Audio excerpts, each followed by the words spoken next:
So today's lecture is on enhanced sampling / free energy calculations. It's going to be delivered by Professor Jim Pfaendtner from the University of Washington in Seattle. And thank you very much, Jim. Yeah, super. So thank you very much. Before I start, of course, I just want to acknowledge the really kind invitation of Munir and the generosity to come be here. It's really a privilege. It's been an awesome week so far, and I have to leave tomorrow afternoon, so I apologize to the speakers on Thursday and Friday. There's a mandatory meeting in Seattle that I have to return to. Also, I noticed sitting in the back, sometimes you can't see all the slides. So this URL will download a PDF of my slides right now if you are interested to have it in the back or at any time. And kind of continuing in the spirit of Leandro's really great lecture on Monday, I intend to just discuss some continuation of methods for enhanced sampling, especially for the students. And I'll mix in research from my own group as I address challenges that are really common in enhanced sampling methods and how to address them. So of course, if there's any questions at any time, just raise your hand and we can have a discussion in the moment. And I promise that I really care a lot about lunch, so we're not going to go too late. We'll see how far we get, and then we'll stop. So I'm going to begin by discussing what are called parallel replica simulations, because Leandro didn't discuss this, and it's an important component in the mix. I will also discuss convergence and calculating error bars briefly, because this is also very important for these types of calculations. And then I'll move in. I don't think I'm going to be able to talk about all four of these topics. But these are areas that my group has been working in, and I'll share with you some tricks about how to address them, and we'll talk in general about these challenges. So scaling to large system size that we often care about. How do you bias many collective variables like 5, 10, 20? How do you learn about the rates of events? This is really important in molecular simulation. And how do you do this thing called reweighting to learn about other variables that you didn't bias or sample? And I know sometimes it's hard to sit through an hour-and-a-half lecture before lunch, so I brought somebody with me to help. This is my dog. His name is really Boltzmann, I'm not kidding. That's how much I love statistical mechanics. And so every once in a while, Boltzmann's going to show up during my talk, and that's when I really have something that if you've been sleeping, wake up, listen to what the dog has to say, and you can go back to sleep. And it's really amazing. It's like having a toy for a pet. He just is like a big stuffed animal. So. But naming a dog Boltzmann is a terrible idea because nobody knows who that is out in the real world. So it's, I wish I could go back 4 years and change my mind. OK, so we'll begin talking about multi or parallel replica methods. Just so I understand where the students are, raise your hand if you know what parallel tempering molecular dynamics is. OK, so we'll take some time here. So replica exchange, or REMD, refers to a general class of methods in which there's many simulations happening at once in parallel. The most common variety, I'll discuss more in one slide, is when you have many identical simulations at different temperatures. I'll tell you why we do this. This is known as parallel tempering. So PT is a subclass of many types of methods which can be described as replica exchange. One more note, it's maybe not obvious, but all of these enhanced sampling methods, including the ones discussed by Leandro, are not limited to atomistic molecular dynamics. Coarse grain works fine, ab initio works fine, even Monte Carlo. So these are a general class of methods based on statistical mechanics, which can work in any type of system you're working on. So parallel tempering. This is how a parallel tempering simulation works, and then we'll explain why it works. So if I have a protein and I want to study the thermodynamics of folding a protein, I can start many simulations, however many replicas I want. We'll discuss this number later. And they're all at different temperatures. So the topology is the same, the force field is the same, integrator is the same. The only variable that changes is temperature. And I run my simulation. And then after some time, we try and swap replicas. So the simulation who's cold, I try and change him or her with the simulation that is the next one that's warmer. And I do that with the metropolis criteria. So this is the famous formula from Monte Carlo. And I make a comparison of the potential energy between two adjacent replicas. And I look at the probability of that swap being possible. And then I compare that probability to a random coin toss, and I make a decision, yes or no. So this is what it looks like. So here are 3 simulations. Each one is represented by a runner. I guess this is me. I actually have a red headband here today, and I'm bald. So we run for a while. Each simulation goes, swap, swap, swap. So you can see if you do this for a very long time, and you do many, many swaps, millions of swaps, the cold replicas are going to get hot. The hot replicas are going to get cold, and over and over and over again. So after some time, we're able to overcome barriers. This is kind of the most general way to do enhanced sampling. I'm accelerating exploration of all degrees of freedom. So in terms of efficiency and what you get, the outcome, you can read this paper if you want to know. I have a lot of references in this talk. But here's the main idea. We overcome barriers, just as I said, but we need to get hot and cold very fast. So the efficiency of PT is totally determined by this concept called the round trip time. How long in simulation time steps does it take to get hot and cold again? Because that's the goal, over and over again. And so in this review paper, you can read many suggestions about how to run these simulations very well. But the main outcome of the simulation, because we're using this formula, this ensures this thing called detailed balance.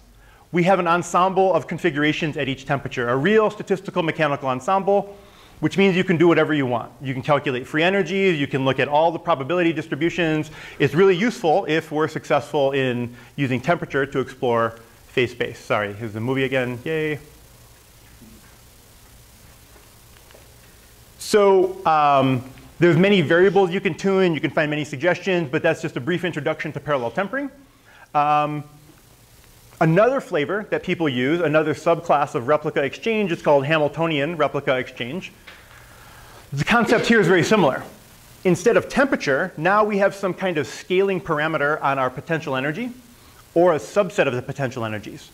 So take, for example, a dihedral. In proteins, when you want to flip configurations, overcoming a dihedral can be very difficult. Over the course of several replicas, you can scale on and off these dihedral angles. And again, the method works in a very, very similar way. So both of these are implemented in GROMACS, in case you're wondering, and there's many tutorials. They can be turned on in a very straightforward way. So the main criticism of PT, or HREX, is that it's very slow to converge. And many times, especially in the biological world, we know specific things that we want to do with our simulations, make a protein unfold, form a hydrogen bond. So what I'll discuss now are ways that we combine this multi-replica approach to metadynamics. And Leandro introduced metadynamics, and it was also discussed in the last talk, but I'll remind you how it works. We're adding a bias potential. Here's a movie of a one-dimensional metadynamics, similar to the one we saw on Monday. And we're adding this biasing potential throughout the course of the simulation.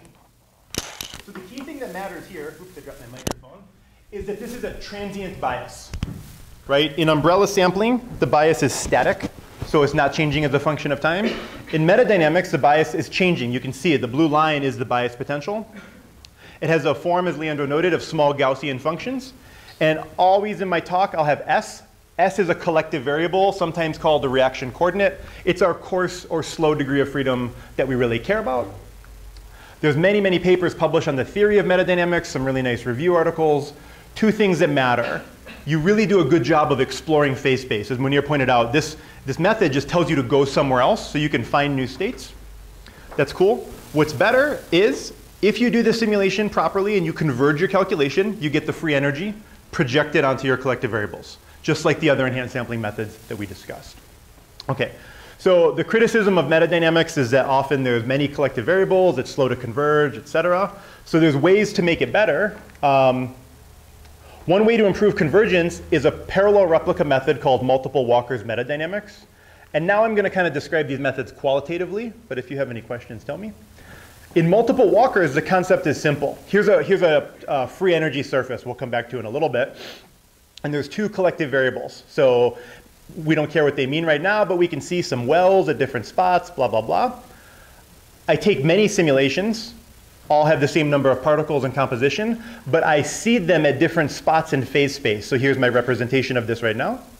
We turn the metadynamic simulation on, and everybody's sharing one bias potential. So you can imagine instead of one simulation running alone, everybody's working at once to build up all these different basins. This can dramatically improve the speed of convergence. So if your collective variables that you're sampling are quite good and can help you efficiently simulate phase space, this multiple walkers approach can be really excellent. It's trivially implemented in GROMACS, and I'll explain in a moment how the implementation works. Okay, however, it's true, if you've done a metadynamic simulation, you often see that this diffusive behavior doesn't really occur on a time scale that you expect it to. This is the reality that metadynamics is typically appropriate for 2 or 3 collective variables, but even in a simple system, sometimes we have more collective variables that matter. So one of the methods that was invented early on to address this was the combination of parallel tempering and metadynamics, or PBMetamore. We have the same scheme as in parallel tempering. There's n replicas that are non-interacting. Okay? In each replica, and they're at different temperatures. In each replica, I initiate a metadynamic simulation in the same moment on the same collective variables. So we're going from cold to hot, same CVs, and we have a different equation. It's a little more complicated, but when we do our swap, the bias stays behind at each temperature. So the configurations are moving, the bias stays behind, and in the end, this works a lot like multiple walkers because we're jumping configurations around and we're building up the bias potential very fast. So this formula, as you would expect, includes both the system potential energy as well as the difference in potential energy between the adjacent bias potentials V. Unfortunately, this is all implemented automatically, so you don't have to think about it. Okay, so this is one thing that works pretty well, but as you maybe are intuiting, this is can be a high computational cost because you have many replicas. So another way, another parallel replica, and this was mentioned briefly in the last talk, parallel replica method is bias exchange metadynamics, BEMD.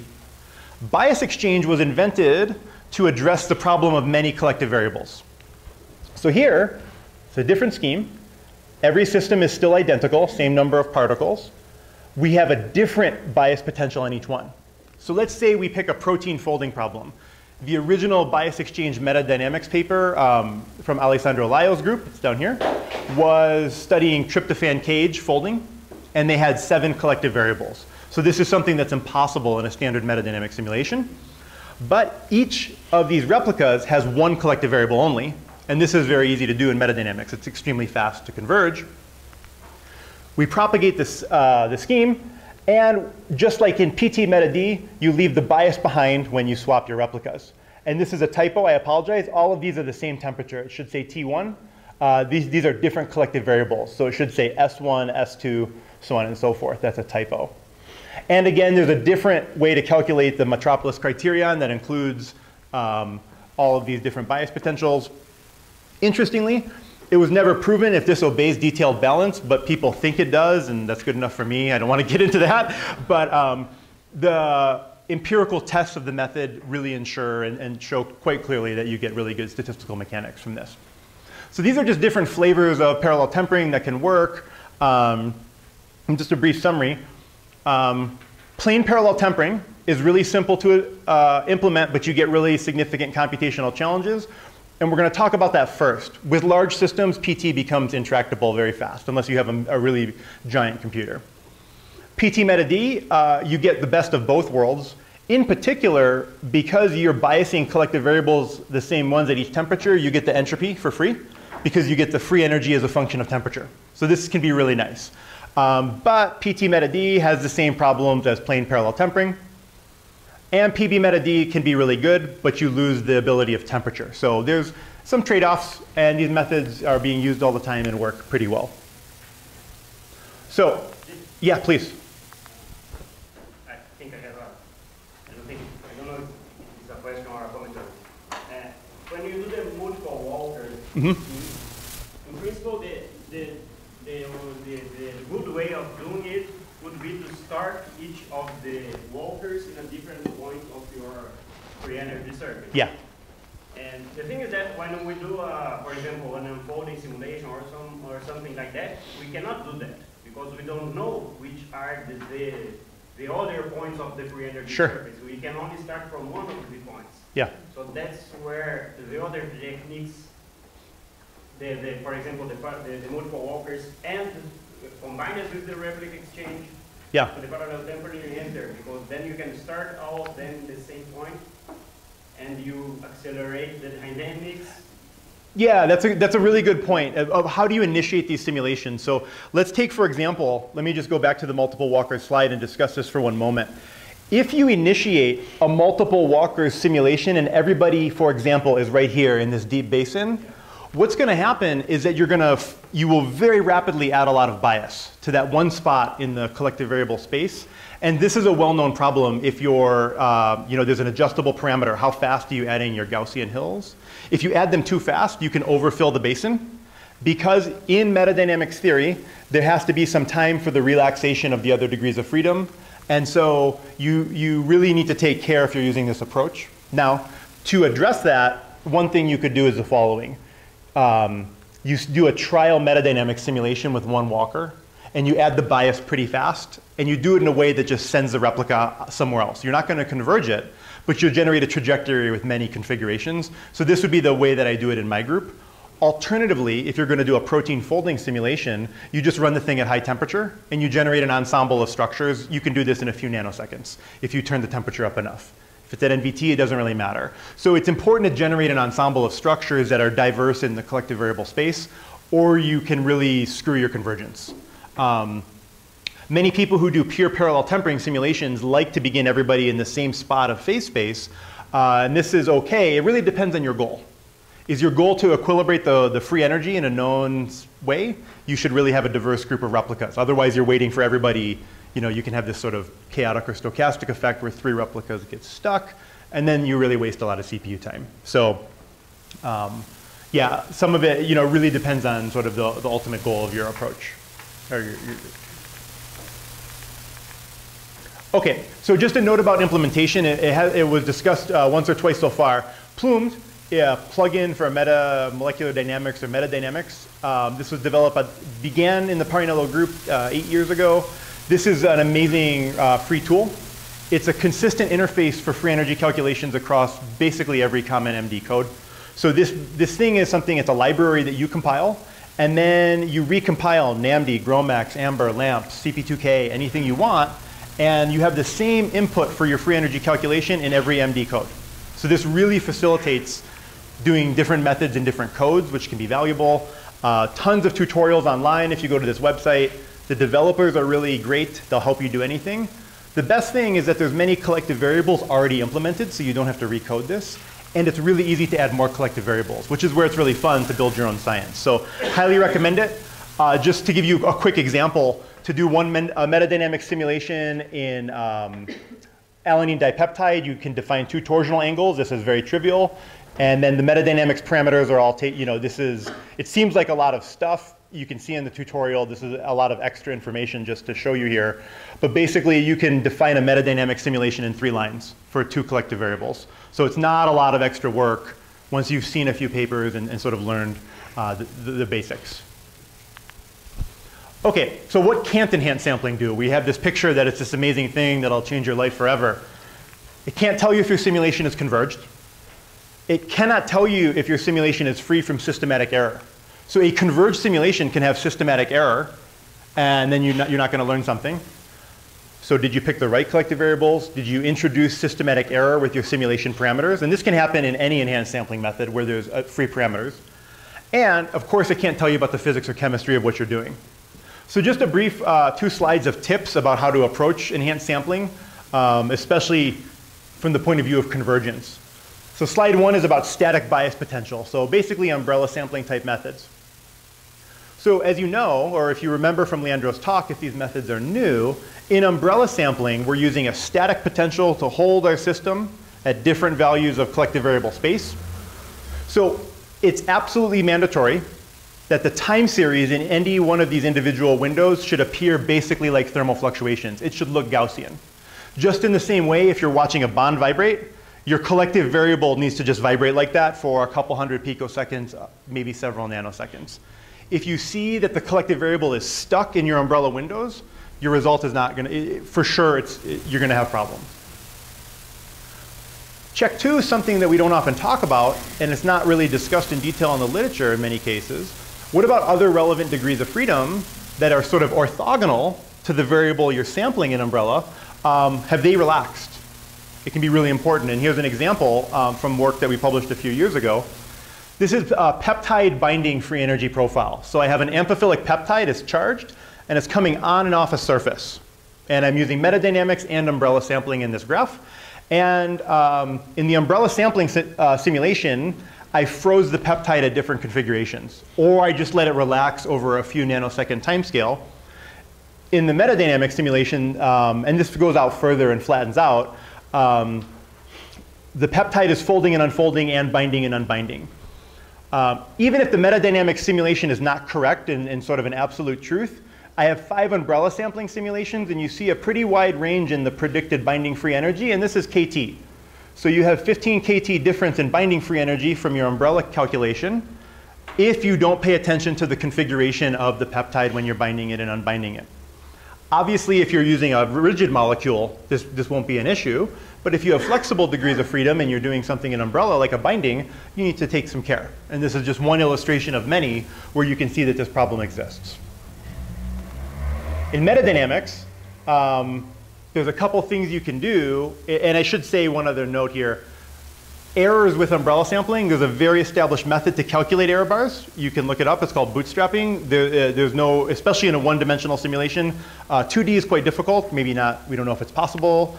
But in 1D, there's no reason not to have error bars that the code can provide for you directly. Metadynamics, converging in a 2D or multiple dimensional thing. Check 0 is something that a lot of people don't do. But if you don't know if you can converge yourself or not. When you run simulations in these basins that you're predicting, are they stable? Remember, this is a compression of 3n minus 6 degrees of freedom onto 2, usually, degrees of freedom. There's a lot of other driving forces that you don't know about. So you need to start simulations from these basins and see, is it at least quasi-stable? Hopefully, it's very stable. Check 1. Do you visit, because this is a transient thing, are you going back and forth between the basins that you care about? This is mandatory. And Leandro explained beautifully why you can have a problem with this when he showed the predicted free energy profile when you're stuck in one basin. This is also true in metadynamics. And then there's 3 rules of thumb for sort of calculating the convergence of the bias potential. I'll describe each of them in different ways, and they kind of go up in terms of quantitative rigor. So 3 ways that we can calculate the bias potential. I have 3 more slides to show this. Check 1 is we look at the bias potential at the rule, people typically do 50, 75%, and 100% of the total simulation time. And we see, is the bias potential changing anymore? Okay? So we can see here, this is a PM6 ab initio or quasi, empirical dynamic simulation of a reaction. I'll talk about it later if I have time. Symmetric SN2 reaction. And the thing is not really changing anymore after this point. So the barrier height's changing a little bit, but this, we don't see any massive differences here in any of the basins. It's an okay convergence test. Certainly would pass if I was your reviewer, I would pass this no problem. Better. Why don't we look at the free energy difference between these 2 wells? We can integrate this basin and this basin and look at that as a function of time, if that's what I care about in this case. And here is from this peptide binding paper. Don't worry about the details other than that this is my binding free energy versus simulation time. And this is simulation time per replica. So multiply this times 25 for this simulation. We'll talk about this method in a minute, but you can see that the binding free energy differences are not changing. And in fact, the fluctuation is going down almost to nothing. So this is something that's very specific to a flavor of metadynamics called well-tempered, where the fluctuations smoothly go to 0 with time, and I'll describe why in a moment. In a standard metadynamic simulation, the fluctuations should be there, and they should be noticeable, maybe 2 KT, but you would see that it's no longer changing. So free energy difference versus time is a great way to check convergence. The best thing you can do, and this is only true when we're doing a method development or we know the answer. If we know the answer, we can actually calculate the difference between our metadynamics bias potential and the true bias potential, or the true free energy surface, and we can calculate a root mean squared error of the total free energy surface as a function of time. So if I have time later, I'll discuss this result in more detail, but if you know anything about statistical sampling in general, error should go down linearly with 1 over root samples, and we showed that clearly in this case. This is linear, the error is going down, and this is sort of the gold standard, but it's only possible when we know the answer. So basically confined to the realm of methods development. Normally we're doing metadynamics in problems where we don't know the answer, so we don't have a ground truth. Okay, so Boltzmann's here. So before I move on, you spend a lot of time doing simulations that are really complicated, all of you. It's not that much more work to put error bars in them, I promise. And so it's worth it to do it. I think, in general, I'm very guilty of this. I often don't take the time to do it, but I yell at my students a lot about it. I think it's certainly worth doing. So before I move on, are there any questions about what we just talked about for those few minutes? Okay. Let's talk about scaling and the sort of dirty truth about parallel tempering and why not that many people use it. As I said a few minutes ago, you need the replicas to have overlap in their potential energy because we're calculating an exponential difference of the delta U from temperature 1 to temperature 2, temperature 2 to temperature 3. If there's no overlap, right, the exponential difference will be huge and your probability of swapping will be 0, just like in Monte Carlo. If you make a proposed MC move and the energy requires my 2 arms to overlap in space, we can't do that.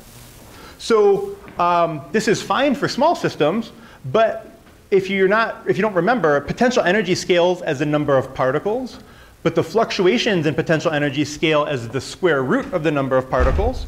So what that means is for a fixed temperature range, your number of replicas that are required grows dramatically, and the computational cost of the calculation grows dramatically.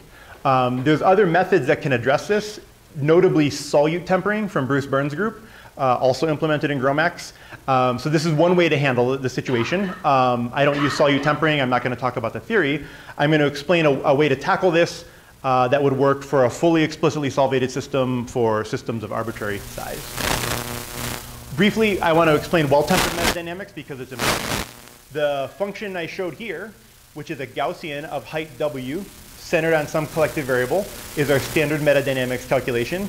In the well-tempered variant, which most people these days are using, the Gaussian hill height is adjusted on the fly and it goes down exponentially.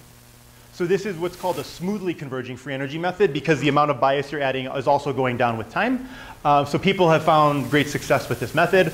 You might see me talk about something called a bias factor later in my talk. The bias factor is really related to this scaling thing right here, and it's a convenient number. So you can even choose the rate at which your hill heights go down, and this helps you sort of get even more from your simulation time. And here's an example. Here's the hill height in a well-tempered metadynamic simulation versus time. It's 5 nanoseconds. So the hills are going down, and then you see something happen, and then the hills are going down. You see something happen, the hills are going down. What we're seeing is the system find new basins. So when I pop into a new basin, the hill height shoots up, and then I go to a new basin, so on and so forth. If you run this for 50 nanoseconds, it smoothly goes down, and you can see that the amount of bias we're adding at long time basically goes to 0, which is one of the assumptions of well-tempered metadynamics, and a lot of the flavors that came later. So what can we do with this that's interesting related to parallel tempering? Well-tempered metadynamics proposes something that is not intuitive initially, but it'll make sense once I explain to you. Let's consider potential energy, right? If in a classical MD simulation, potential energy is a differentiable function of all the coordinates in my system. It's a collective variable by definition. It's not a reaction coordinate in general, but it's certainly a collective variable.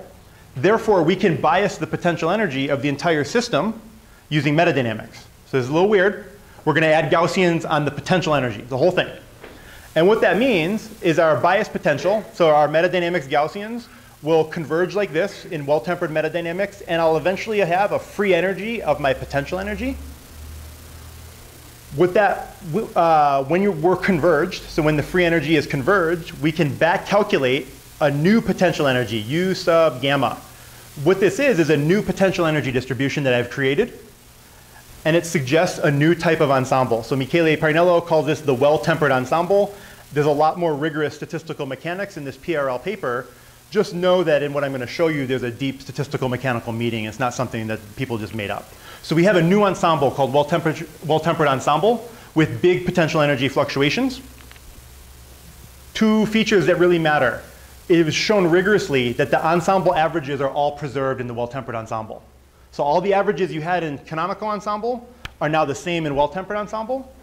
And it was shown rigorously that the fluctuations scale with gamma, that adjustable parameter I just mentioned.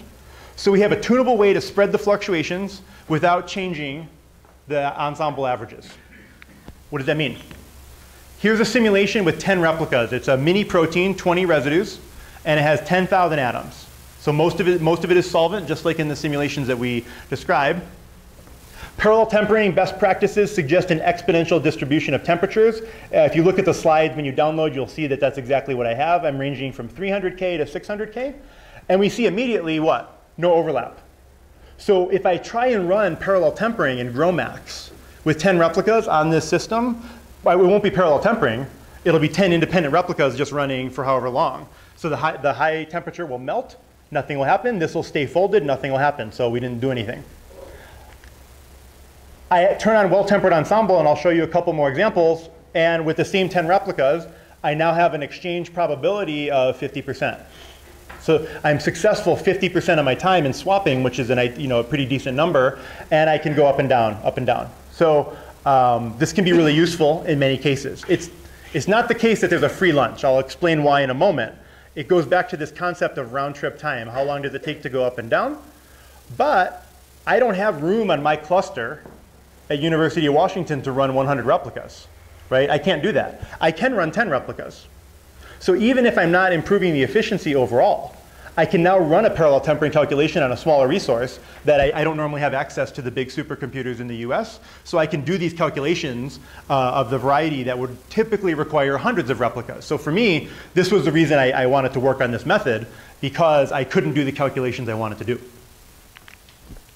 In another way to put it, even if you're not doing metadynamics on specific variables, look what happens. Here's 35K atoms between 300, you turn on well-tempered ensemble, boom. It happens in 100 picoseconds that you begin to have swaps. So this can be really useful and very valuable for people doing just parallel tempering in general. Sorry. Yeah. So you're changing the potential energy function in order to, in such a way to increase the fluctuation. Mm-hmm. Is there a visual way of understanding it? I understand the idea, but I'm seeing the formulas here. And yeah. Well, so here. How can that be done? Sure. So let's forget about protein. Just think about water. Okay. So if I'm running plain MD, if I'm in the canonical ensemble, and I'm wanting tip 3P water, the only thing that's determining potential energy is the summation of the bonded and non-bonded interactions for tip 3P water. Now at some point, I turn on metadynamics. And my collective variable is the system potential energy. Okay? So at some moment, right there, and this potential energy is it has a center, what is this, negative 4.68. So in that moment I turn it on, I add a Gaussian. And the Gaussian is the metadynamics formula, and it's centered at that value of potential energy, and it's applied to potential energy. So what does it do? It pushes my system a little further outside of thermal equilibrium in potential energy. Sometime later I add another Gaussian, bigger, and as I go, the spread goes, just like in any metadynamic simulation. So if you do any metadynamic simulation, and let's say we have, this is my collective variable here, basin A and basin B, and time. So if I'm running no metadynamics, I have thermal fluctuations. I'm caught in the basin you described on Monday. The moment I turn on metadynamics, the fluctuations start to go. Pop, and then this is what we're kind of used to seeing, like this. So what you're looking at on the graph right there is this part of time when the fluctuations are growing. Now, in general, in an explicitly solvated system at room temperature, there are not multiple states of potential energy, right? There's just, because of the solvent, I'm just scrambling the degrees of freedom a little more than normal. So all we see in this case is this thing right here. I'm using well-tempered metadynamics, so the growth stops, right? We can calculate the standard deviation here and the standard deviation here, and we should be able to back calculate that value of gamma. That's the adjustable parameter. So the cool thing is this. Within reason, you can tune your replicas spread in potential energy so that if you have room for 10 replicas in your computer, in general, you can run parallel tempering now. You make gamma bigger. this region, this transient, takes a few more nanoseconds, but you can do it. And we've done it with systems of 200,000 atoms with 10 replicas. What happens with the kinetic energy? Right, so I'll discuss dynamics in a moment. I'm going to show some results, but this was the original criticism. The rates of processes will go down dramatically because we're spreading. So insofar as the work we've done, we haven't seen that, and I'll quantify that on a protein folding problem in a moment. But this was the immediate question. It's a smart question many people asked. Something's going to go wrong with something else. Probably the rates would be a good place to go. OK, so this is just a suggestion for any sort of basic parallel tempering. Let's look at a specific example from my group about how we do parallel tempering and metadynamics together. So this is the system I just showed you. Here's a movie. This is the system folding. This is tryptophan cage. It was a mini protein designed to study protein folding problems. In these collective variables, hydrogen bonds and hydrophobic contacts, there's two states, folded and unfolded. There's a number. This is an ensemble of unfolded states, and this is a very tight ensemble within 1 or 2 angstrom of this folded state. So this is one of the smallest proteins that has a secondary structure and a hydrophobic core. So it's a great problem to play with to understand protein folding. To understand if the method is working, we took a reference parallel tempering metadynamics calculation, so no WTE, with 100 replicas. So I took over the cluster for a week. I did this calculation. It's a monster.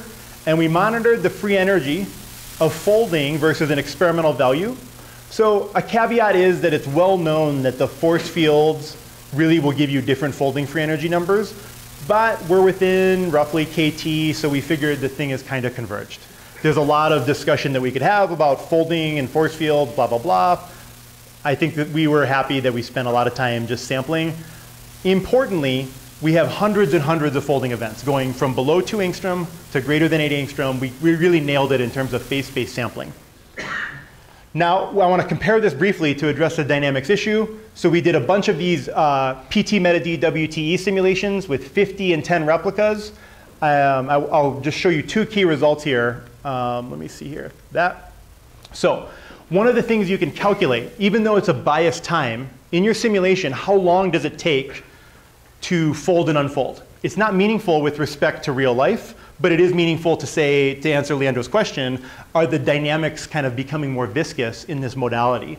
And so you can't read it probably in the back, but all the folding times are around 9 or 10 nanoseconds. There's no difference that we could determine. And that's an accelerated metadynamics time. And we really didn't change the round trip time overall. So this is an interesting thing. The time it took to get up and down the ladder didn't change that much, which is maybe surprising. We can talk more about that if you want, if you really care. But the thing that controls convergence and parallel tempering is round trip time. So I didn't make the calculation more efficient. I just made it possible to use fewer replicas, which is important. Just briefly, all the free energy surfaces from the different ones more or less look the same. I don't want to dive too much into the details because there's several things to discuss. But we were pretty happy with this. And so we're getting more because we can use a computer with fewer cores. We're not really spending less. A lot of it, we still maybe need the same amount of convergence time. So there are, maybe benefits you can see. Just as a note, I noted this before, there's no overlap at 10 replicas, so this simulation is not possible on my computer at home. And one question a reviewer raised, which was a very good one, was after you add the metadynamics bias potential, does it shift your distribution at all? Does it mess up your statistical mechanics? And the answer is no. We discuss this much more in the paper, but if you're really happy to talk at lunch or now if you have questions, just know that we did our homework and this combination of PBMetaD and well-tempered ensembles working really well. Okay, Boltzmann's back. So I would argue any parallel tempering calculation with explicit solvent without WTE is probably wasting CPU time. And so that's, I think, the takeaway. If you're doing PT simulations and there's explicit waters, I strongly encourage you to do this, especially because you can turn it on in under 2 minutes in GROMACS. I'll give you the info. It takes nothing to turn on. So a lot of people are using this with great success now. All right, questions about that? Yeah. I'm sure that you temper with the potential energy in order to get a broader distribution. Mm-hmm. Yeah.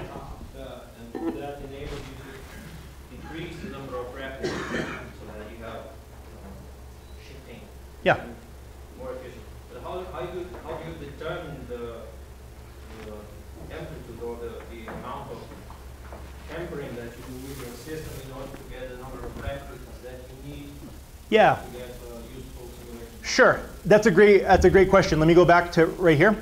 So the theory of well-tempered ensemble tells us this answer. Gamma is a free parameter that you input into the simulation. So if you look at the original well-tempered metadynamics papers, people select gamma values around 10. So just for clarity, gamma 0 means no metadynamics. Gamma infinity means classic metadynamics. But you can know from a short simulation that's just in the NVT ensemble what's the spread of potential energy. And then you can know what your fluctuation is. And so you can actually calculate how much overlap do you want. I mean, you can do the calculation by hand. And you can pre-program. I want 30% exchange success. So you can figure out what that gamma is. This number, in principle, depends also on the system size. So we've run simulations with gamma of 40 or 50 for the really big simulations. The gamma value that comes to mind is around 20 or 30. In the end, as long as you're getting overlap, it doesn't really matter, so you don't have to stop the simulation and restart it. The goal is to pick a number that's high enough where you're getting good overlap, but not so high that the fluctuations continue to grow forever. So you can, I mean, if you email me, I can send you some papers and suggestions, but there's like many things with these enhanced sampling methods, it's art and science, and the art is now 5 years old, so we kind of know what to do. Other questions? Is there any sense to use the well-tempered metadynamics without replica? Absolutely. So many people don't use parallel tempering, so we do metadynamics at a single temperature. Well-tempered can really improve convergence. You have to be careful, though, because if your collective variables are not good, you're going to get stuck. And it maybe looks, your free energy stops changing. So well-tempered metadynamics always converges. But if you're not sampling different states, it's a known rule of metadynamics that you're not necessarily doing what you expect it to do. So you just have to be careful and carefully monitor that you're changing between the states that you care about. And many people have great success doing this at one temperature. And so there's, and I'll discuss in a moment a way that we can make this even better. But yeah, there's of course a good reason to do it. It improves convergence quite well. Anything else? Okay, so challenge 2 was biasing many collective variables. And so the methods we discussed so far that use a bias potential suffer from, they all have the same problem. If you take an umbrella sampling calculation and you make 2 dimensions, your calculation got this many windows times this many windows more expensive. And if you add 3 dimensions, has anybody ever seen a calculation with, have you done it? Okay, so, but it's very uncommon, right? I mean, most people are not doing 3 or,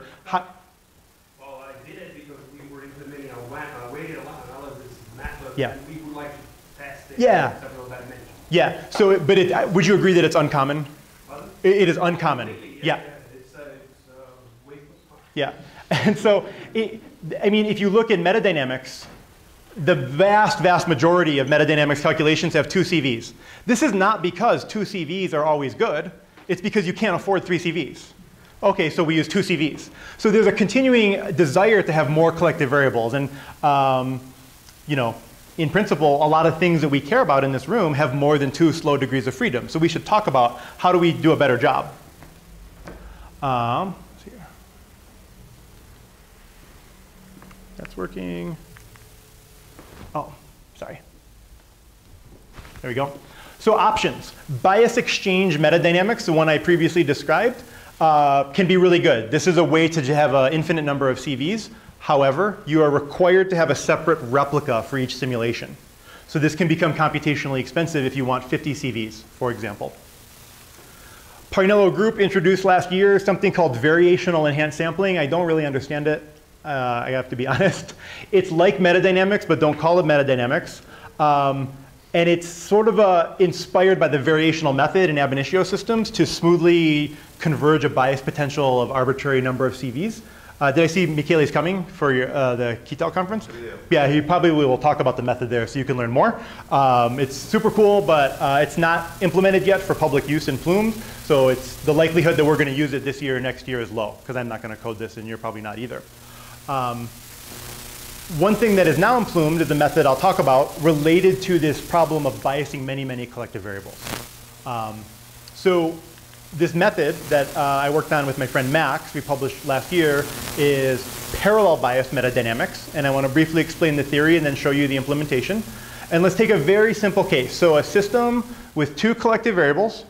And let's imagine that I'm going to turn on two different metadynamic simulations in my same simulation. So I'll do one one-dimensional bias and another one-dimensional bias, and we let it go. So there's two biases in parallel. There's a general problem with this approach people have talked about. It's pretty good for exploring phase space, but the biases contaminate each other, so you can't rigorously get free energy. But you can do a lot of phase space exploration. Instead, and I apologize, this formula is quite low on the screen, there's a way to, in your metadynamic simulation, add a new variable. It'll only be here for one slide. We're going to get rid of this variable in a moment, eta. And eta will select which bias I'm working on in any given moment. So it's like one simulation at one temperature, lots of biases. And I'm going to switch between all the biases like this bias exchange thing. So it's kind of a weird concept. The statistical mechanics work out just fine. We can have another variable that samples this. But as you'll see in a moment, we don't want another variable. Here's the formula that was at the bottom of the last slide right here. So this thing right here immediately suggests something called Gibbs Monte Carlo, or MD. So you can do this Gibbs-like sampling where you have MC and MD, where you're just sampling. We turn this bias on and off and this bias on and off. I won't go into the detail because we're getting close to lunch. But you can rigorously obtain your bias potential as a result of this sampling, having eta 1 or eta 1, 0 or 0, 1. We can construct the bias potential and recalculate all the free energy.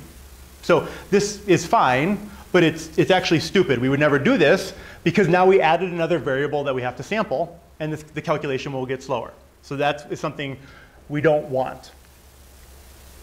We can define something that's well known called the marginal probability. So in my coordinates r, p of r, can be defined by integrating out eta right here, which simply becomes this. The probability of r with bias potential 1, or the probability of r, oops, I'm running out of battery, the probability of r bias potential 2. And there's a well-known way, I'm not going to spend a ton of time on the math here, but this marginalization to remove eta suggests a new bias potential, which is an exponential summation of the old bias potential. That's all you really need to take away, is we're not going to concurrently add bias potentials. We're going to average them together in a way that works out with the statistical mechanics. We don't care about eta. It's gone. So the only thing that matters is we need a rule for continuing on and updating the bias potential. The rules explained pretty clearly, I think, in the JCTC paper we published. This middle formula is kind of what matters. So for collective variable 1, I'm going to take a ratio of my bias potential just on 1 and my bias potential on the other two collective variables. So it's kind of like a weight that is intuitive if you read the paper. And so we can do something. We can add many collective variables with this simple scheme. And a couple takeaways here, and I'll show you some numerical implementation in a practical problem. The derivations really suggest we can add an arbitrary number of CVs in one replica. And we don't need to do anything else other than that we do for a normal well-tempered metadynamic simulation. So it's a free thing that you get just by changing the way that you do your integration. We can do reweighting because in principle, if we're doing all these one-dimensional bias potentials, we often want to know things about 2 dimensions or more. So reweighting is possible.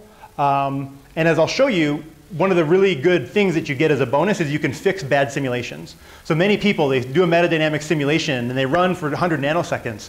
And they say, oh, crap, I need another collective variable. The one that I used didn't work. With this scheme, you can just turn on more collective variables, or you can turn them off. And it really works, I don't want to say magic, because that's not a good word to use, but all our tests are showing that it's working really well.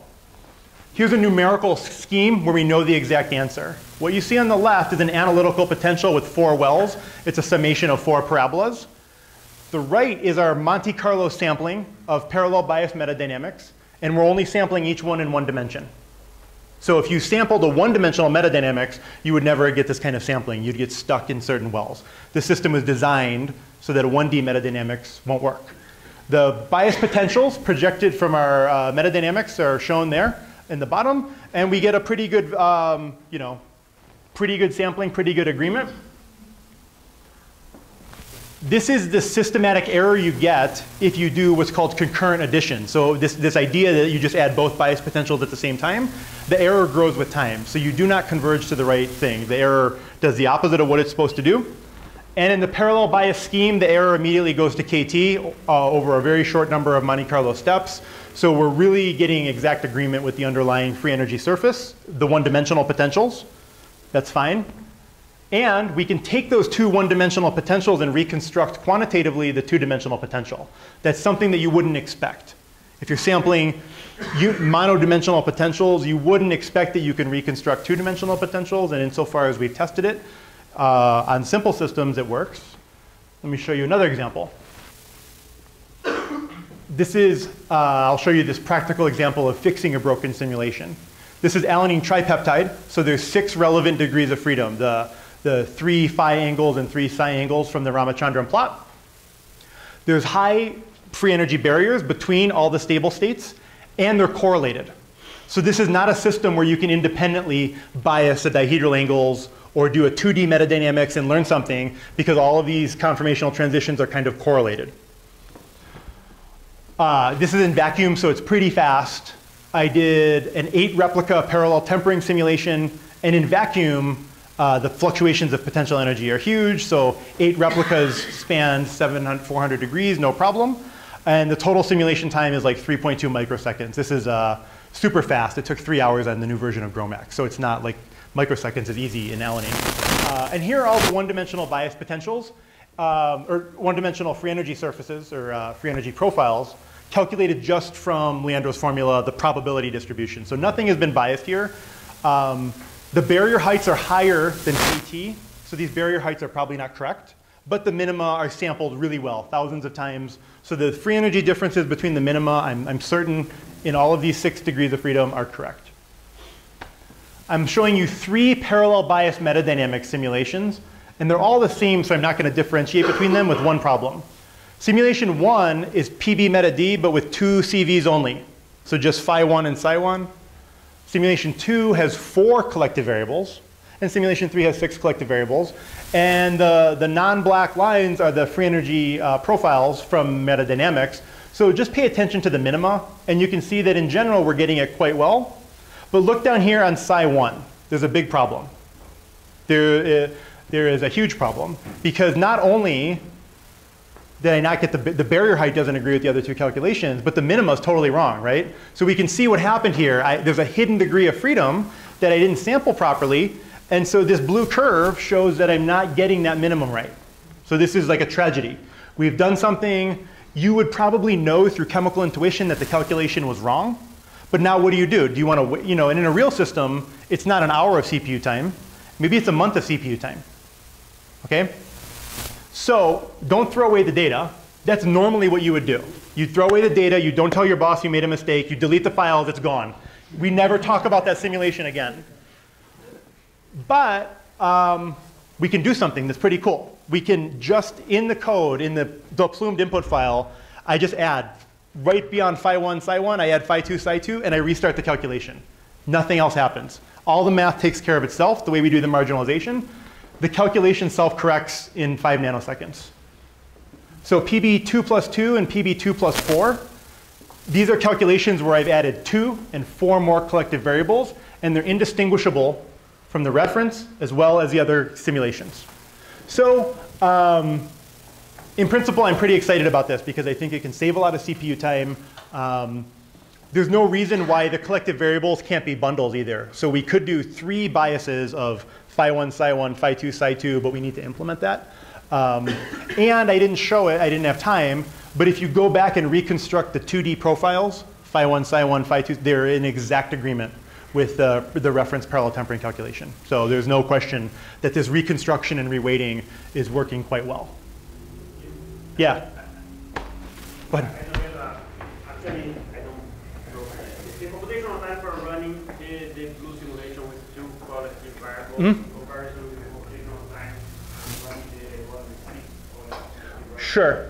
So what I haven't shown you is the convergence, and I need to do that calculation. So I can, because I have a reference, I can exactly show you the convergence of the free energy profile. So I ran these until they were done. So they're run for several hundred nanoseconds, which in alanine in vacuum is way too much, right? Typically when people do alanine vacuum simulations for method development, the time scale is 10 or 15 nanoseconds.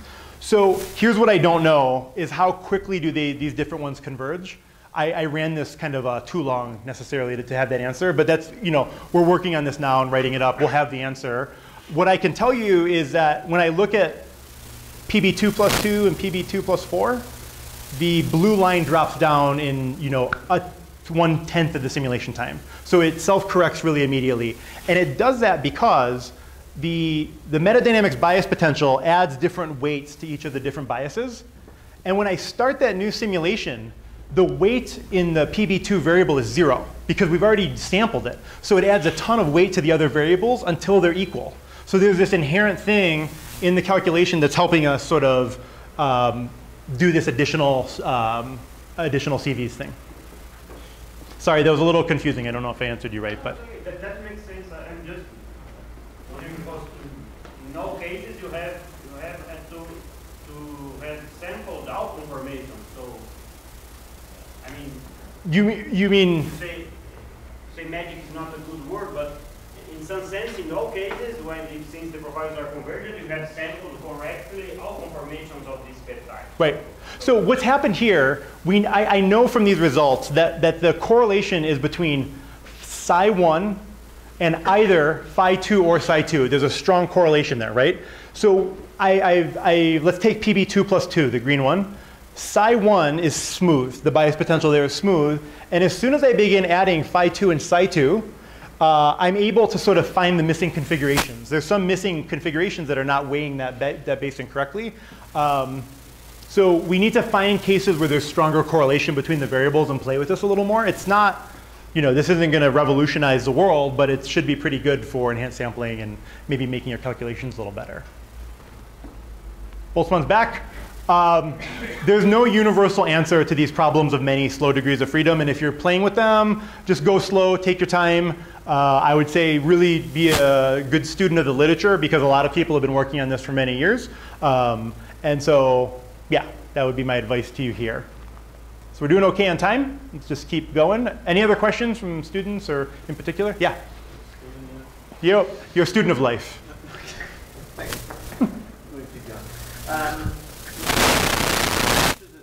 The collective variables. I mean, because I'm thinking that perhaps it would be if you could use information that you get from the system, like for instance, bias the sampling in the phi space, yeah, which is less frequent than in the psi. Yeah. The jumps are more are energetically more more favorable. Mm-hmm. You could even improve the sampling. Yeah. Selecting the variables that are less likely to sample. I mean, I think that's a good point. The art, and it is an art of picking your collective variables is really a challenging one, and you can spend a lot of time spinning your wheels and being stuck. So learning from a simulation that you do that doesn't work or that is kind of stuck is the best way to figure out what's going on. And this requires careful inspection of the trajectory, detailed analysis, things that we often don't want to do, but there are new methods that will sort of take your, quote, bad metadynamics calculation and then suggest new CVs as a result. They're brand new. This guy, Pratoush Tiwari, whose name has been on some of these papers, he worked on it with Bruce Byrne. I don't really understand how those methods work, and I don't know what's the kind of forecast for that to be in our general toolkit, but people are thinking about it, and maybe in 5-10 more years. Michele was also working on this with this, yeah, they had this machine learning thing to discover new collective variables, and what was it called? Reconnaissance metadynamics, yeah. I think in the end, that proved to be too complicated for widespread adoption with too many free parameters, and so I'm not sure. Apologies if somebody's using it. So, yeah. Yeah? I have 2 questions. Sure. One is more technical. It's the way you start this last part concerning running metadynamics with one variable, then combining the results. What is the problem on that? Right, so the problem is when this idea of, if you just simply, that's called concurrent metadynamics, and the method was published. So my friend Giovanni Bussi published it, but he admitted in the paper, this doesn't give you the exact free energy. You have to do some tricks to get the free energy out. And the reason is this: at some moment in time, if my variables have any correlation, I can't bias them both simultaneously, right?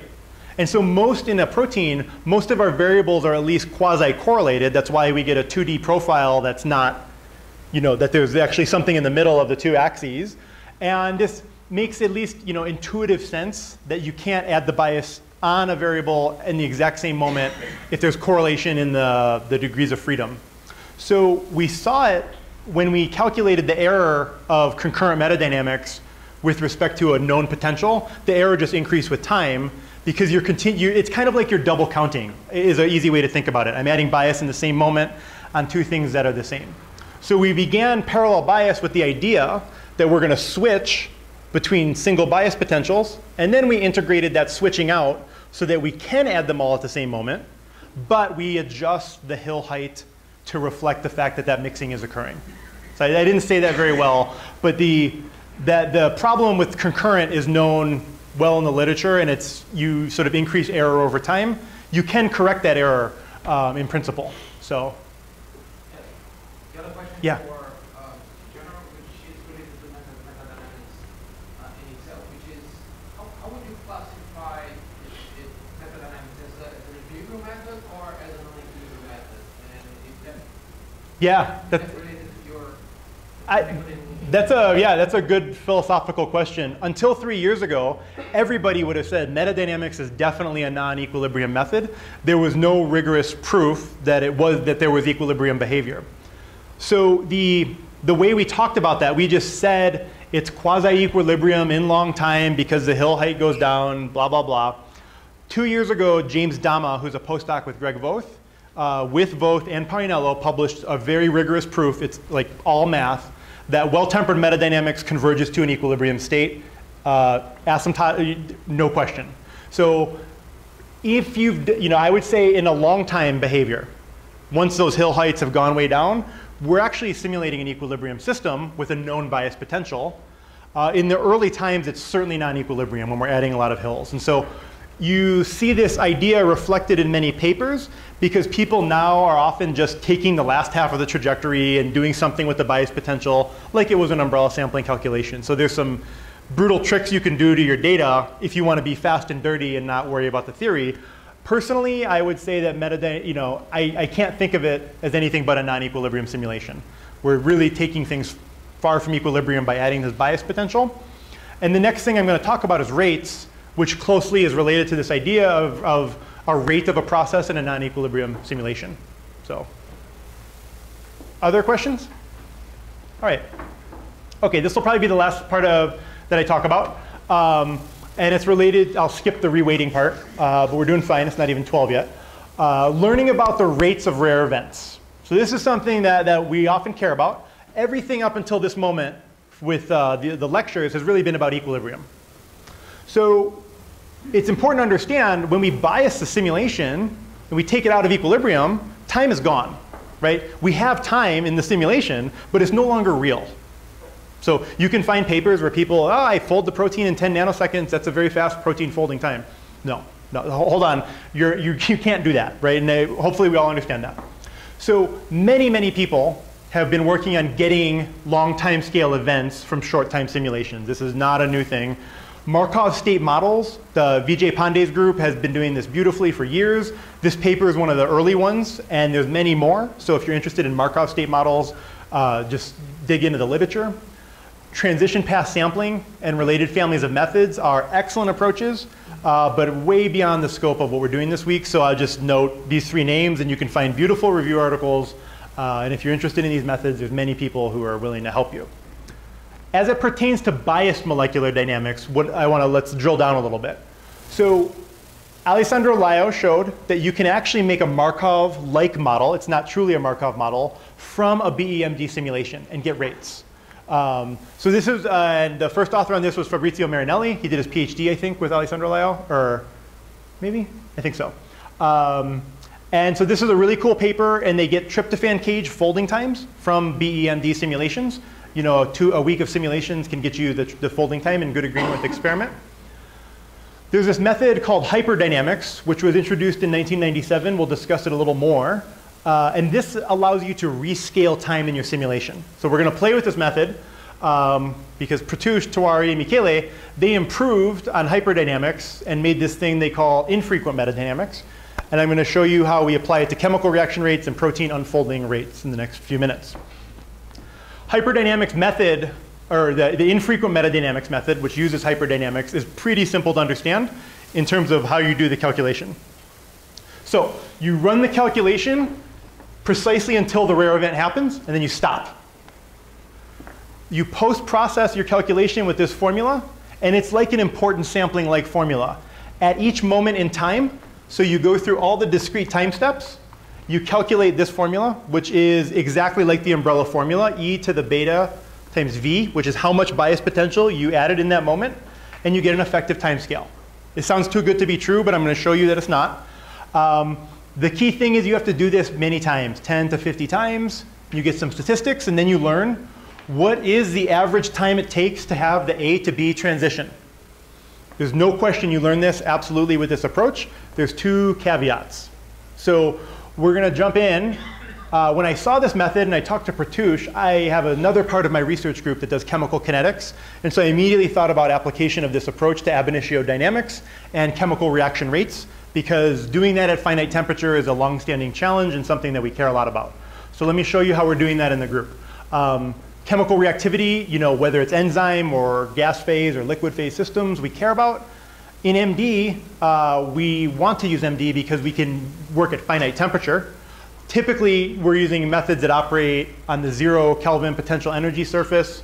These find transition states very accurately, but then you have to couple them with things like transition state theory in order to get rates. And so in MD, we're kind of stuck because these calculations have really significant computational challenges. So my group has been working on this for a while. This is just for fun. Here's a combustion simulation of methanol and oxygen. So there's ways that you can bias the simulation in a generic way to sort of explore reactivity. This is CPMD with the BLib functional, and we're just running it at 1000 K with a little bit of metadynamics bias added in a generic way, and we're finding all kinds of reactions. So it's been known for a while how to find out what reactions take place. But we don't have anything about thermodynamics or kinetics here. We just have topology, which can be useful. But now let's talk about kinetics. I'm not going to explain metadynamics again. This is from an old talk. I left this slide in here for an important reason. There's a tendency when we look at, this is alanine dipeptide free energy surface, here's 2 minima.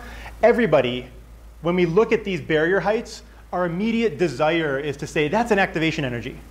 And alanine dipeptide has this activation energy of a few kcals per mole. And I want to just kind of note that this can be really incorrect. This is well known. It's been discussed for over a decade in the literature. It is challenging if you want to simply take this barrier height and assume it's correct. And I'll give you some tips for doing that if you want to. But a method that I'll explain, especially for the reaction community, is to do what's called first passage barrier heights and to do many metadynamics calculations and accumulate activation energies. We'll talk about that, but just know that metadynamics in its form we've discussed so far today is great for basins and the free energy difference between basins. It's not known to be great for barrier heights. So what people have done, and you can find many papers, I can refer them to you, is the following. We run our metadynamics calculation, and then we stop it here, and we calculate how much bias we added. And we say, that's an activation energy. And if you've done this, I understand why, because there's many papers. And maybe we'll do this 3 to 5 times, and we'll take an average, and we can say my simulation has an average activation energy. This is very common in some communities. So we'll revisit this, but this is a practice that will give you numbers, and the numbers, I'll tell you in a moment, are dependent on the parameters you choose for your simulation. So you can get any number you want with this method. That's the good news. The bad news is you can get any number you want with this method. So infrequent metadynamics works just as I said before. We're going to bias it, calculate these acceleration factors. And the really great thing is the following. there's a statistical test that's easy to implement, and you know if your collective variables worked or not for this method. And it's something called a p-test for a Poisson distribution. So without getting into theory of rates, an uncorrelated set of reaction times must follow something called the Poisson distribution. It's not optional. This is just truth about how uncorrelated processes work. So the distribution of times you get from metadynamics, we test immediately. Does it follow a Poisson distribution? This is called a KS variety of a p-test. This one is a yes, and this one is a no. The tails of the distribution are wrong. Sorry, I didn't know. These are cumulative distribution functions of my rates. Matteo Salvaglio and Pratouche discussed in great detail how to do this. I have a Python code I'll give you for free, no problem. It's also in the supporting information. This test is really easy to do, and it's really great because you know if your calculation worked or not. It's unambiguous about these distribution of rates. So we're going to look now at this simple reaction. Methyl chloride plus chloride goes to methyl chloride plus chloride because it's very simple. And we want to look at a few aspects of calculating kinetic data from metadynamic simulations, and then we'll go to lunch. So first passage barrier heights. As I said, if you do this calculation a few times, you get different activation energies. And here's a probability density for different activation energies going from 1 to 4 kcal per mole for this reaction at a metadynamics deposition rate of 20 picoseconds per Hill. Okay, so maybe in the literature people were doing 3 or 5 of these calculations before. I did 700 because it's very fast. And this is the distribution we got. Now, I'm changing the calculation and I'm adding hills faster. And this is the opposite of what you should do in metadynamics. You should add the hills slower. So when I add hills 20 times faster, this is my new distribution. And when I add the hills, let's see here, 100 times faster, this is my new distribution. So what we learned from this is that the distribution of barrier heights you get with this method is a function of the input parameters. And I'll go back and talk to you about what the actual barrier height is in a moment. But this is a little disconcerting. So we shouldn't be calculating barrier heights with this approach. And so just to note, this doesn't mean that metadynamics is wrong. It means that metadynamics should be used properly. So let's tackle the problem from a different aspect. We'll bias these two collective variables, CV1 and CV2. And what I obtained here is the potential energy, not the free energy. I did it through a method called reweighting. I'm not going to discuss this in detail, but I'll show you that it worked. And I've got the potential energy profile of this reaction, which is easy to calculate with this reweighting approach. That's this right here. And I independently calculated the potential energy profile with Gaussian using PM6. So everything is PM6. Panel B is totally independent. Panel A is from molecular dynamics. And the differences are 0. So when I subtract B from A, all the differences are under, this is KT.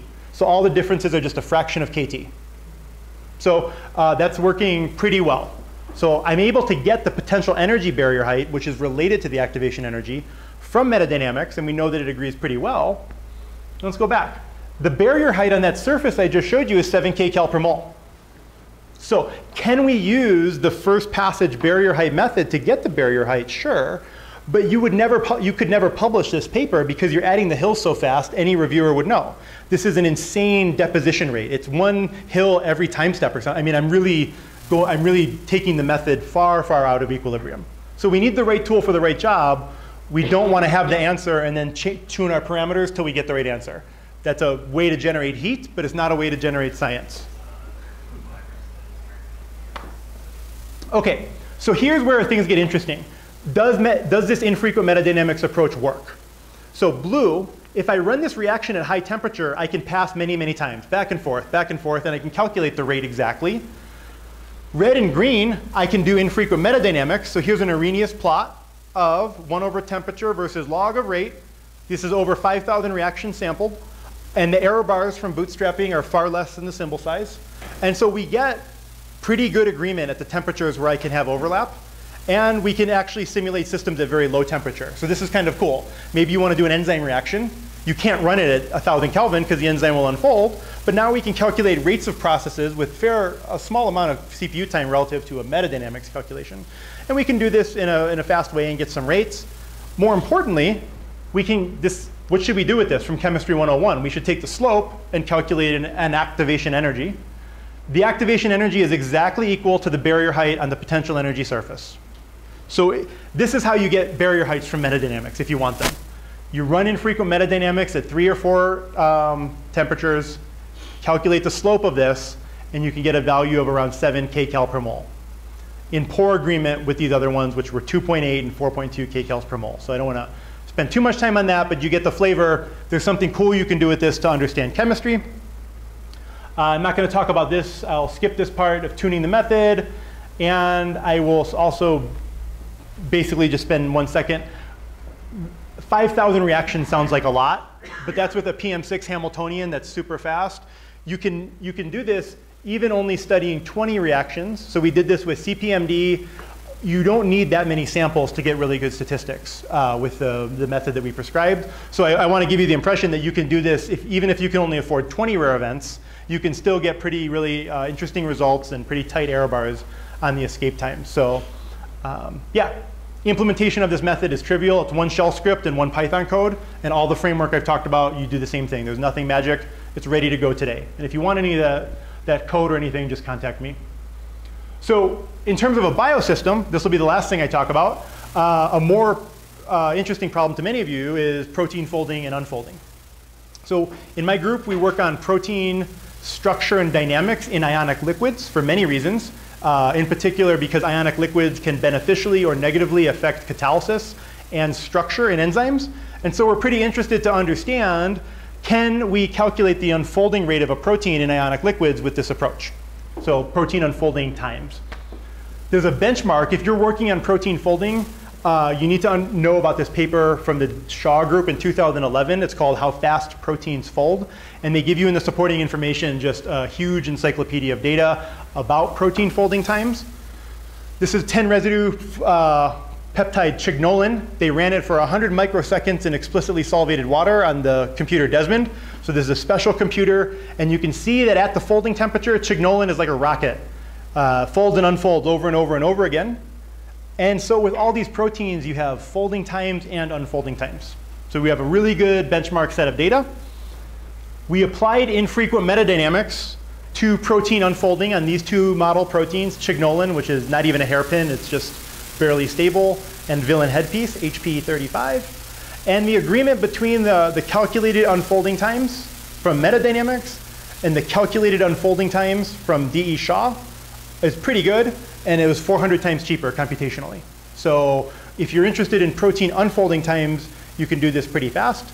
And just for clarity, we use the same force field, even the same number of water molecules. These are identical simulations, so there's no question. I'm not worrying about agreement with experiment. I just want to know, does the method work?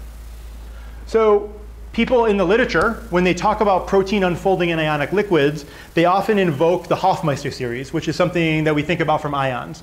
So chaotropic ions, ones that make water more or less structured, have a tendency to unfold proteins faster or to reduce the melting point as measured by DSC. So this is ribonuclease A, and this is where they sort of was the first publication of this ionic liquid Hofmeister series prediction that the chaotropic anions will depress the melting temperature more.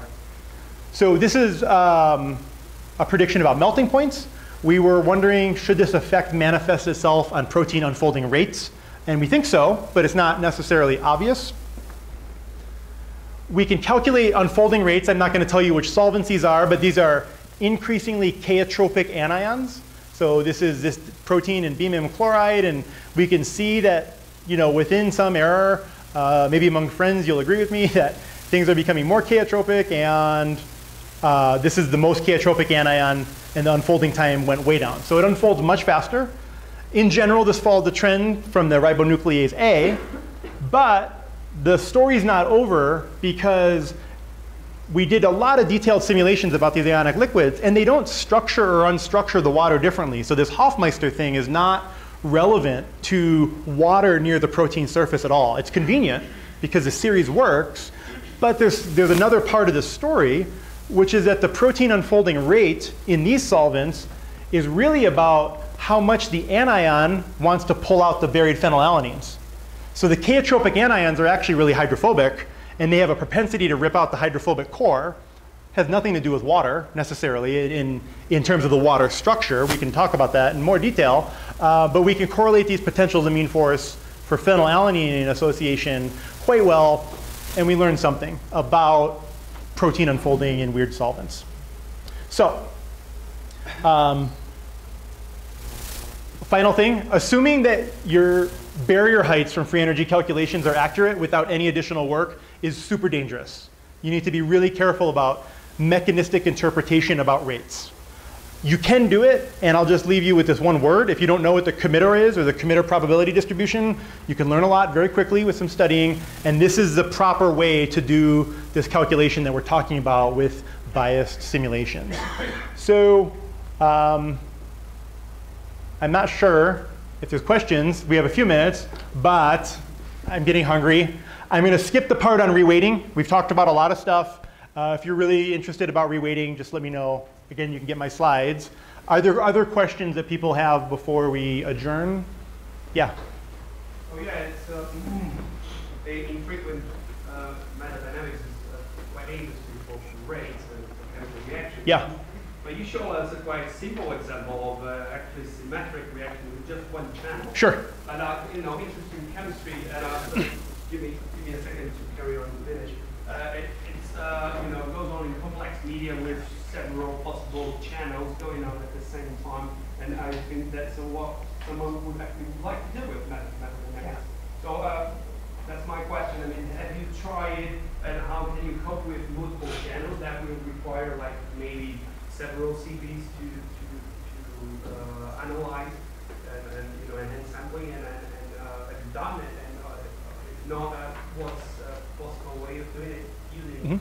Yeah, so we think similarly chemically, because the first question I had is what about a reaction where A goes to B or A goes to C, right? So in chemical engineering, that's my community, we call that selectivity, right? What's the selectivity of path 1 versus path 2? We've got the whole thing done on the Mueller-Brown potential, which is an analytical potential that has 4 wells. And you can tune the heights of different wells, so you can really understand this on a laptop in a few hours. You can calculate the selectivity quite accurately, and you need, the only thing you need to do is during your simulations, you need to count the times that you go from A to C versus A to B, and you can scale the rate you get from metadynamics, and it works perfectly. So we're hoping to publish this later this year with an application to a real chemical system. And yeah, I think there's lots of interesting questions about how do you apply this in catalysis or in the condensed phase or to an enzyme. I want to do it all, but I don't have much time. So we'll see. I think we'll see if the method holds up. If we can apply it to all these things, we may be in business with a method that's really valuable, but we have work to do. But I mean, do you have a scheme on how to find out about the different channels, about the different pathways? Sure. I mean, one thing is about choosing the CVs. Yeah. One thing, but then you can have a combination of those CVs that you don't need to define anything. Yeah, that's right. So implicit in the use of infrequent metadynamics is that you have knowledge of a set of collective variables that could possibly lead to the transition happening. Now, the nice thing is, and Pratouche showed this really well, alanine dipeptide, right? You can get the flipping rate between the 2 basins. If you only bias one CV, that Poisson process is totally screwed. So you really clearly understand immediately, and he shows this beautifully in the paper, that your collective variables were not appropriate because you're not getting an ensemble of uncorrelated times. So you always have to do that test, and I think in part, the answer to your question is you have to, it's to the discovery of collective variables. That's, Michele said it best, I think. I heard him at a seminar once. When you know the collective variables, your problem is solved. So he said this 10 years ago, and I think it's still true today. Yeah. I have 2 questions again. The first one is that you stressed that you had the potential energy barriers. Yeah. Why not the free energy? Well, so in classical transition state theory, the barrier height would be more closely associated with the potential energy barrier height. The delta S, if you look at harmonic transition state theory, delta S double dagger is closely associated with the prefactor. Yeah, that's fine. But out of the metadynamics, you got the potential energy, not. Right. So what I did, the first thing that comes out of metadynamics is, of course, the free energy. Now, through this thing called reweighting, which I am not going to have time to talk about. I can show you the slides. I recalculated, so I got f of CV1 and CV2, right? But I was able to recalculate f of CV1, CV2, and EPM6. I recalculated a three-dimensional free energy with reweighting of CV1, CV2, and the free energy, or the potential energy, sorry. So I made this weird free energy surface that was a function of three variables. And then I took an ensemble average, and I obtained E of CV1 and CV2. So it's through this reweighting process that I was able to extract the potential energy. It didn't come as a natural outcome. Yeah. Probably people use this to look into the data balance. Can you comment on that? I think I agree with you completely. I think to the extent that you can, so this would be a way probably to improve when I said that they made a Markov-like model for bias exchange. If you took those free energy surfaces and then went back to the potential energy, you could probably then begin to look with those potential energy barrier heights at detailed balance and things like that. I hadn't thought of it. It's an excellent suggestion. So I'll think of it now. Any other questions? I'm here. Grab me at lunch. Chat later. Thank you so much.